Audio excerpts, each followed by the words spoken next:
Hello and welcome back to the another episode of Daily News Analysis for IAS 2025.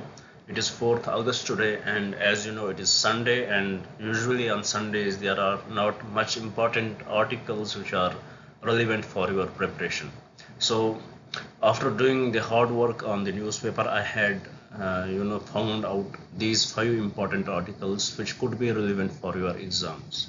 Before we start our discussion, I would like to first introduce this YouTube channel to you guys. Every day on this YouTube channel itself, we upload 2 videos. The first one, it is about the daily news analysis. In this video, we discuss the most important current affairs topics which are in the newspaper.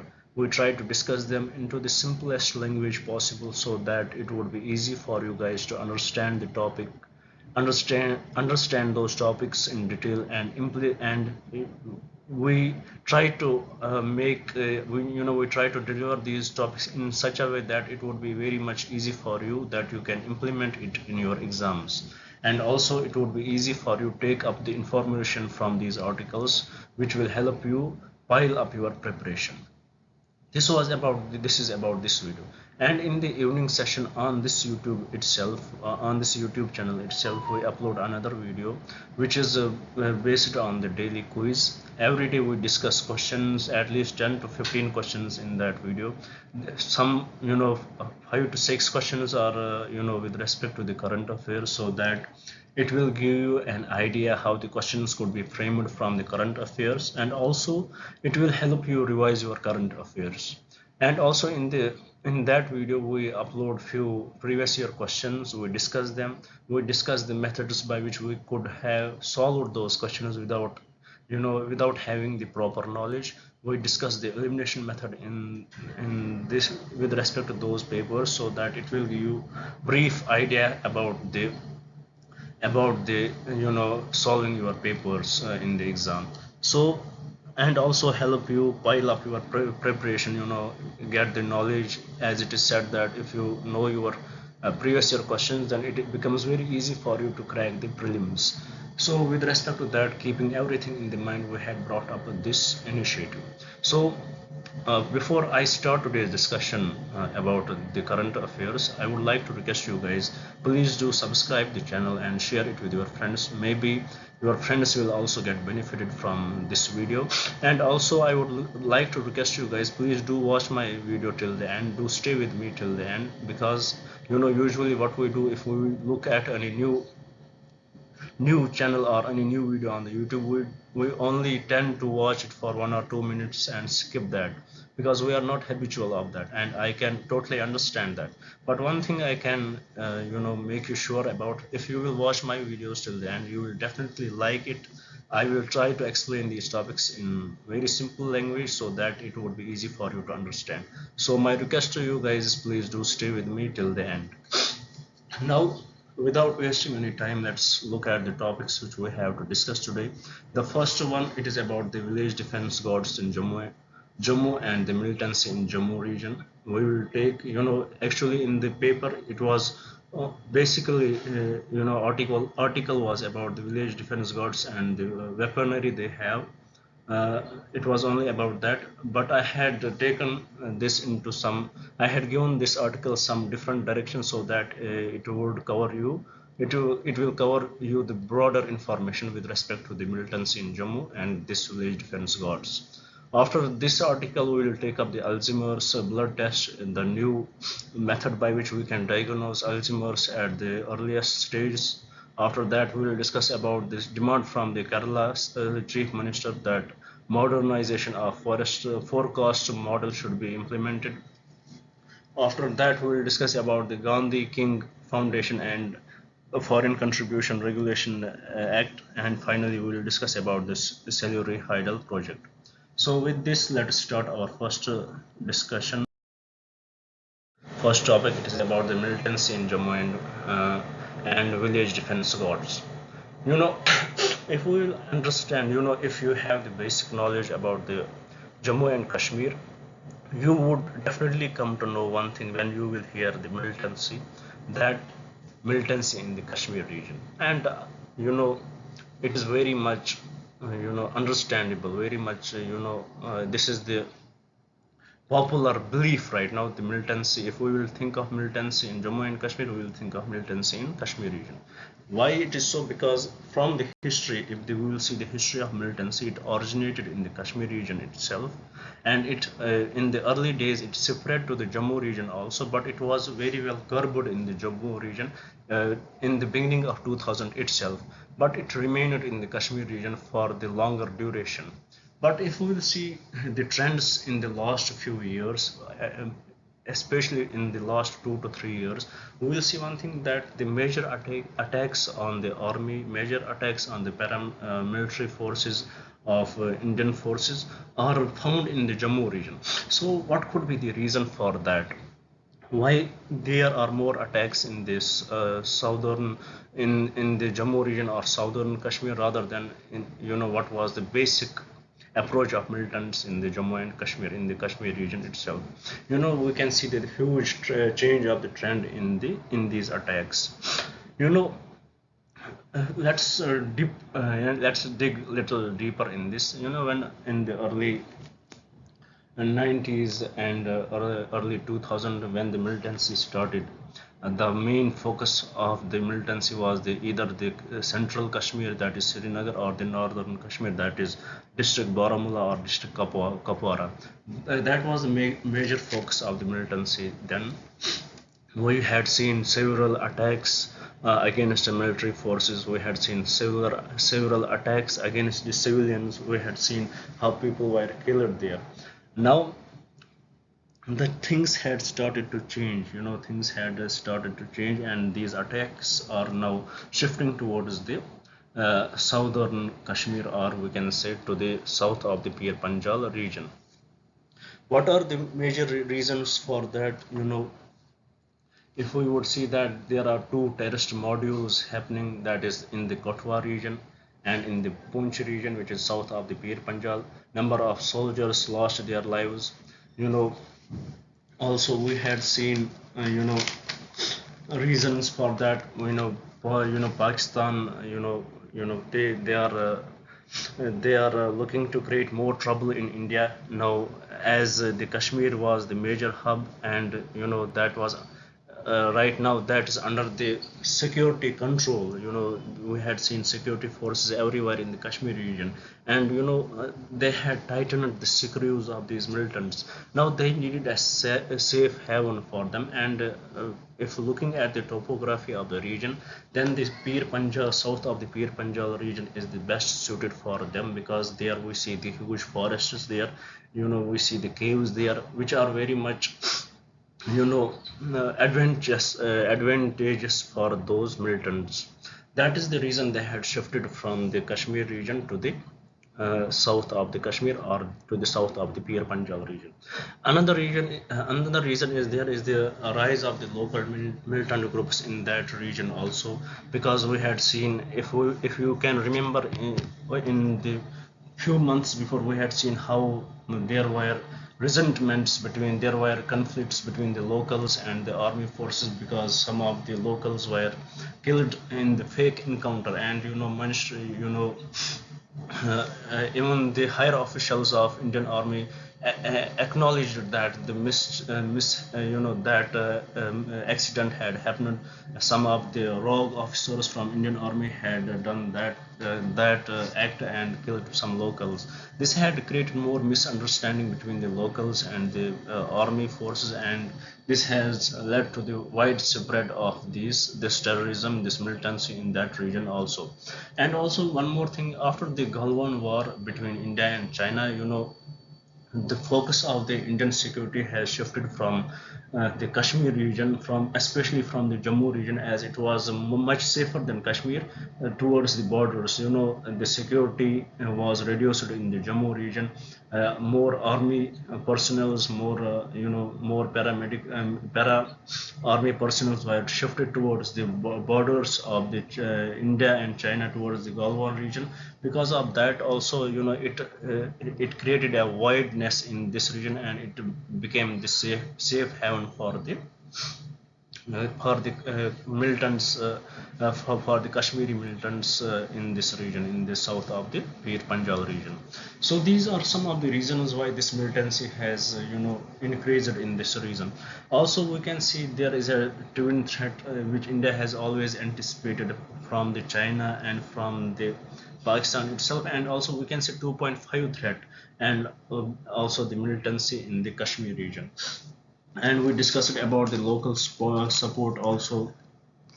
We had seen Jammu region is communally sensitive because there are both Hindus and Muslims are equally there, and almost equally there. Majority is Hinduism followed there, and we had seen many communal activities happening there. We had seen this local hatred for the army there because of the activities they had unfortunately done there. So these are some of the reasons there is a local support for these militants. There is a local support for these militants in this region. It has also increased this tendency of militants to survive in this region. And also in the Kashmir region, if we would look at, we had seen this decline because of the tightening done by the Indian army, Indian security personnel. More securities were tightened there. There is hardly a space for militants now in Kashmir region that they can anticipate any activity there. So that is the reason they had shifted their focus towards the Jammu and towards the southern Pir Panjal region. So, in nutshell, if we will try to recap this, what we had discussed, we had seen because of the topography of the region, because we have find forests there, caves there. This is one of the reason. The Pakistani sponsor terrorism, and the aim has shifted from the Kashmir region to that region because it is much safer for them to survive there. Third, because of the China and India, due to the Galwan Valley War, we had seen and the wideness of the security in the Jammu region, and it created a opportunity for militants to shift there, and also the local support there, and and the kind of hatred which has which has been created in the last few years, that has helped the rise of militancy in the Jammu region. Now, with respect to that, to curb this militancy in this region, in the south of the Pir Panjal region, the Indian security forces, they had brought up a program which is called Village Defense Guards. So actually, today's article was about the Village Defense Guards. So why it is in news? Because it is said that they are given the special weaponry to guard the villages, to safeguard themselves from the militant attacks. But unfortunately, there are some scenes with respect to that. With respect to Village Defense Guards, we had seen that it has been revoked after almost 20 years. First, it was initiated in 1995. After this, it has been revoked now in 2022. And why it was cancelled? Because there were many allegations from the locals that those people who do possess the weaponry, they are misusing that. There had been more cases of rape against them. मतलब कि वो गुंडागर्दी करते थे उसकी वजह से, and forced marriages we had seen forced marriages because of this scheme. So because of that it was cancelled, but right now the time has arisen and to increase and to revoke this scheme. So this has been revoked, and there are still some concerns with respect to that कि कहीं वही और ना हो कि they start misusing these weaponaries against the locals itself, and it will give more rise to the militancy, because usually the local sentiments are towards the militants right now in this place. So this may give more rise to the militancy, and we can see more attacks against the civilians and also against the security forces of our country.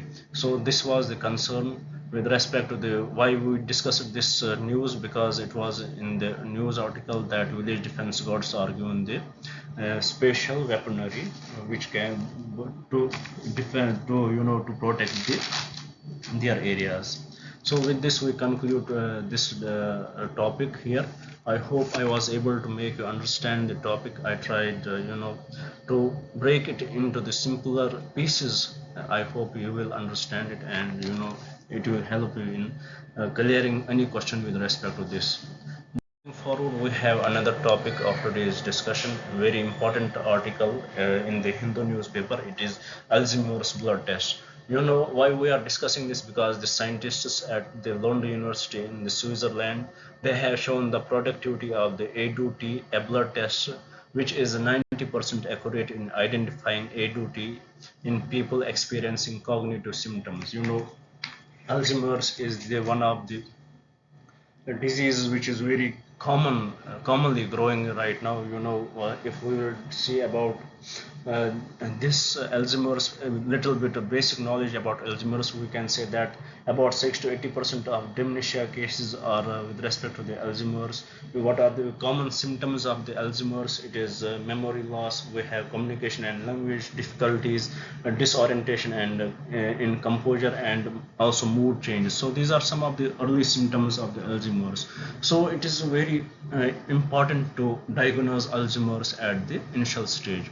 Right now we have other different ways, but they are very expensive and very painful. For example, we have a very expensive and complex amyloid or tau positron emission tomography scan. It is very expensive, and we have another method by which we draw the cerebrospinal fluid via painful methods. By studying that, we come to the conclusion whether the patient is having the Alzheimer's or not.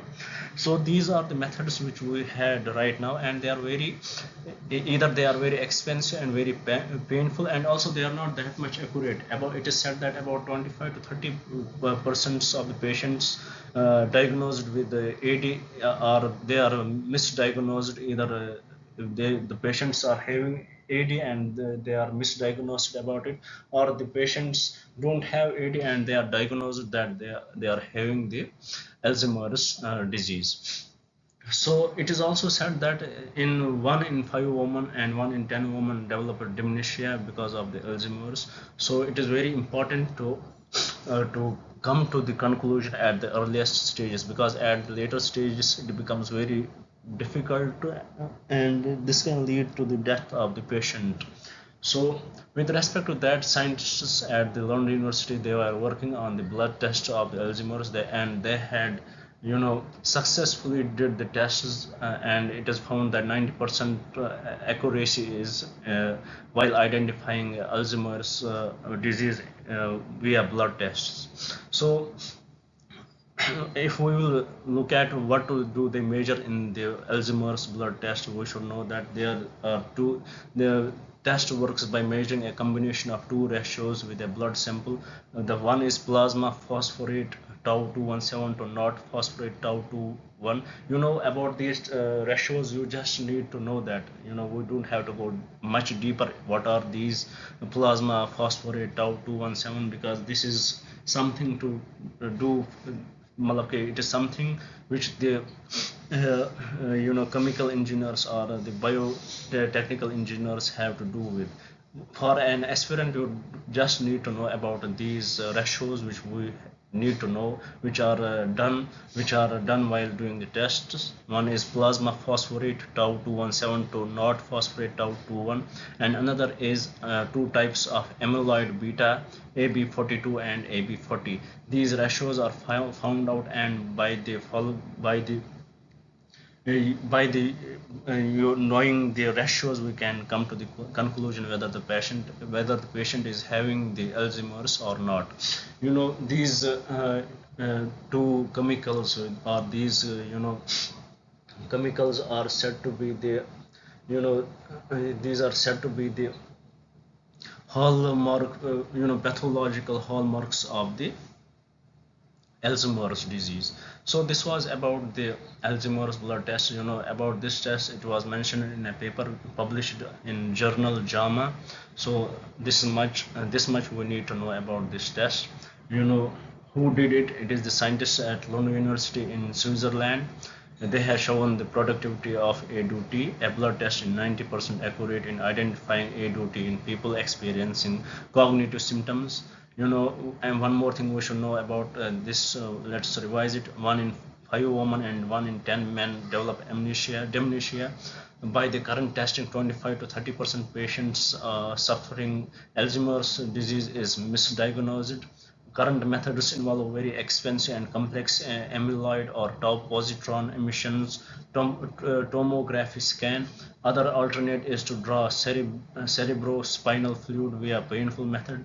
Right now the blood test works by measuring a combination of two ratios with a blood sample. One is plasma phosphorate tau 217 to not phosphorate tau 21, and second is two types of amyloid beta AB42 and AB40 are used, and this is the pathological hallmark of AD. Hallmark of AD, not hallmark. So with this we conclude this Alzheimer's blood test. We need to know uh, what we needed to know about this. I had mentioned it here, and I tried to explain this to you. I hope you had understood it. Now, moving to the next article of today's discussion, about the modernized forecast models to enable mitigation measures. So this is one of the important article which was mentioned on the front page of today's the Hindu newspaper, electronic version. So about we had seen recently currently the news with respect to the Wayanad landscape.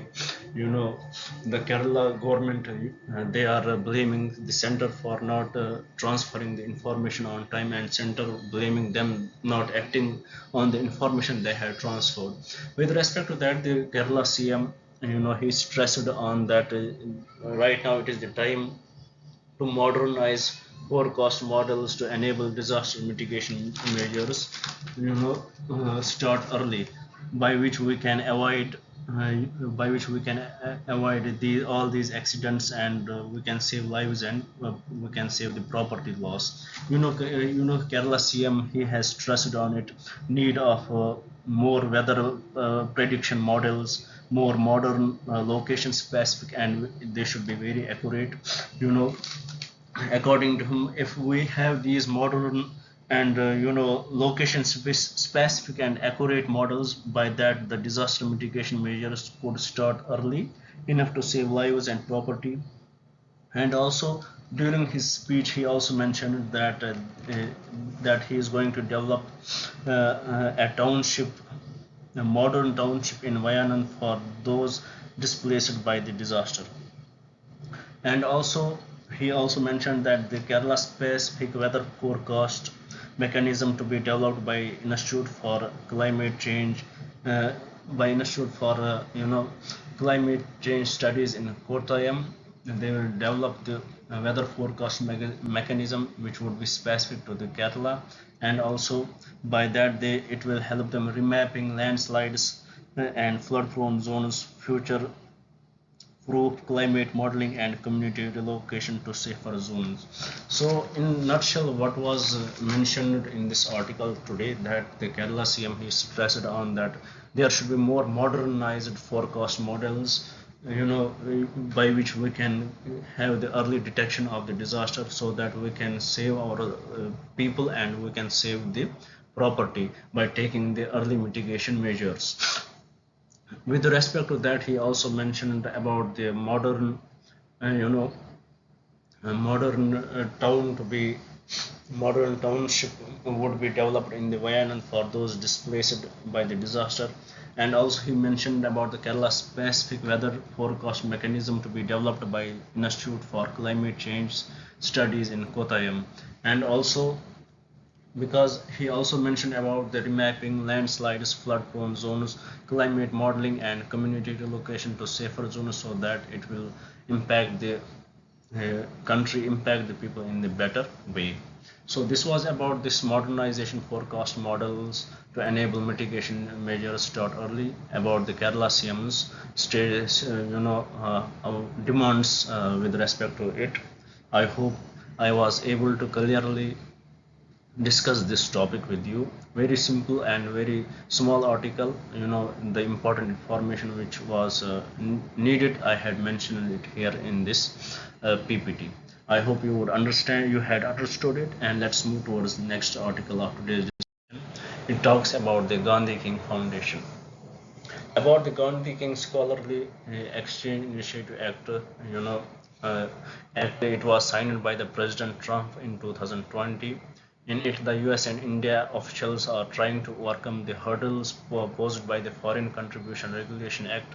Right now, the hurdles which are posed by the Foreign Contribution and Regulation Act, they are being studied in the Gandhi King, in the Gandhi King Scholarly Exchange Initiative. We had seen that uh, uh, uh, it mandated setting up of three entities.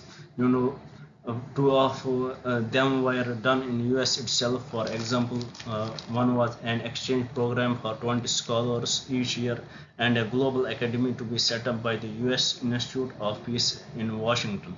And the third one was this Gandhi King Foundation. But because of the Foreign Contribution Regulations Act, there are some you know there are some hurdles which are posed by this Foreign Contribution Regulation Act, because this is very strict act about the Foreign Contribution Regulation Act. It regulates the acceptance and the utilization of foreign contributions by individuals, associations, and companies. You know, the entities receiving foreign contribution must register with the Ministry of Home Affairs under this Act, and also permitted activities. Foreign contributions can only be used for specific purposes such as social, education, and cultural activities, economic development, and health and family welfare. About the impact of the Foreign Contribution Regulation Act, we should know that it has huge impact on NGOs and civil society. The Foreign Contribution Regulation Act has significantly impacted the functioning of NGOs and civil society organizations with money facing difficulties in receiving foreign funding. And by also, but in the 2020 amendment made to it, it made it more stricter to get the funds through it. So with respect, because of this foreign funding, Foreign Contribution Regulation Act, the funding to the Gandhi King Foundation has, it has created some hurdles while funding this Gandhi King Foundation. So about it, we should know that, let's recap the Gandhi King Foundation and FCRA. Gandhi King Scholarly Exchange Initiative Act brought it, signed it 4 years ago when Donald Trump signed it. It was signed by Donald Trump. US and Indian officials are trying to overcome the hurdles. Right now they are trying to overcome the hurdles posed by the Foreign Contribution Regulation Act. It had held up to 40 million US dollars. This Foreign Contribution Regulation Act has held up to 40 million US dollars funds to this foundation. Now about the Gandhi King Scholarly Exchange Initiative Act, it will help in strengthening India-US ties through studying the history and legacy of the Mahatma Gandhi and Dr. Martin Luther King. It mandated setting up of three entities. This Gandhi King Scholarly Exchange Initiative Act, it mandated setting up three entities. Two of them were done in US itself. And what are these two entities? One is an exchange program for 20 scholars each year, and the second one is a global academy to be set up by the US Institute of Peace in Washington, by US Institute of Peace in Washington, which is a global academy to be set up by the US Institute of Peace in Washington.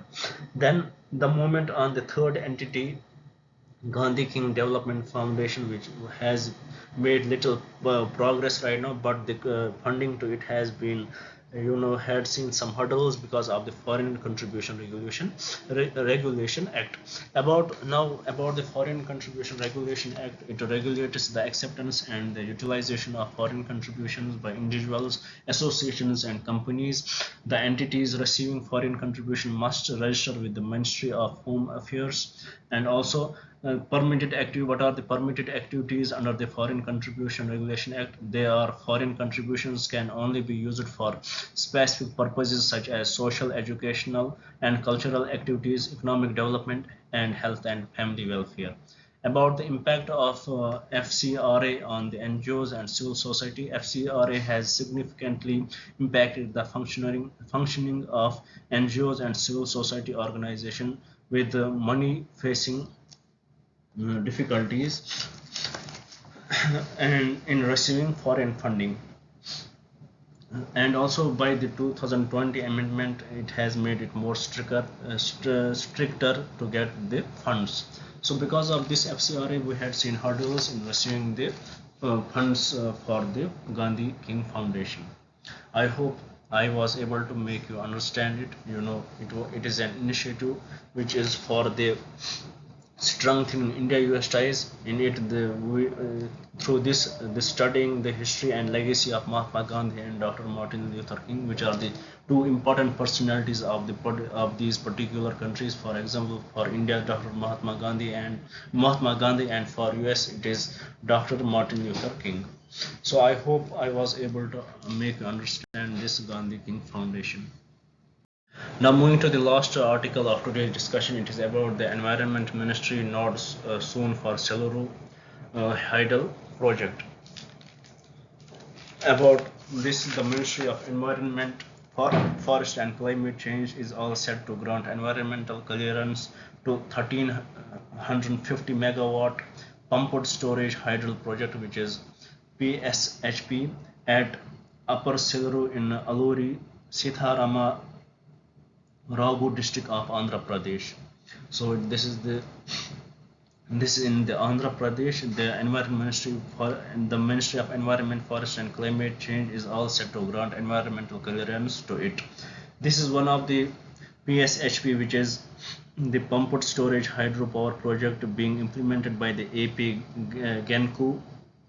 And the AP Genco Managing Director has asked the officials to prepare a detailed action plan for its implementation on a fast-track basis. About the project cost, we should know it is 7,380 crore and it would generate 10 million units per day. So this was very simple article about the Seluru Hydel power project. Yet the clearance has not been given, but very soon this will be given, and very soon we have to discuss this article in much more detail. So that is the discussion for some next day. So I hope with this we can conclude today's discussion. I hope I was able to make you understand these topics very easily, and if I was not able to make you understand these topics, please do write in the comments what are the changes which I need to bring in my teaching style, and please do subscribe the channel and share it with your friends. Thank you very much. Thank you for staying with me.